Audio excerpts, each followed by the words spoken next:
Football খেলে গেছে অনেক লেজেন্ড, কিন্তু সব লেজেন্ড একটা নামের সামনে মাথা মতো করছে। ওই নামটা ক্রিশ্চিয়ানো রোনালদো। পেলে বলেছেন, রোনালদো সর্বকালের সেরা খেলোয়াড়, ওর মতো অ্যাথলেট আমি দেখি নাই। দিয়েগো মারাদোনা বলেছিলেন, রোনালদোর সাথে কারো তুলনা হয় না, ওর মতো কেউ হতে পারবে না।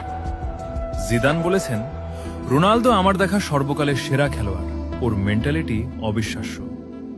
রোনালদিনহো বলেছেন, রোনালদো ফুটবলটাকে অন্য লেভেলে নিয়ে গেছে, আমি ওকে সম্মান করি। মেসি বলেছেন, রোনালদো কে যে বোঝে না, সে ফুটবলই খেলাই বোঝে না। নেইমার বলেছেন, রোনালদো একজন কিংবদন্তি, তার খেলা দেখলে যে কেউ তার প্রেমে পড়বে। এমবাপ্পি বলেছেন, রোনালদো আমার আইডল, ছোটবেলা থেকেই তাকে দেখে খেলা শিখেছি, আমিও তার মতো হতে চাই। কাকা বলেছেন, Ronaldo great of all time god, এবং তার সাথে কারো তুলনা হয় না, সে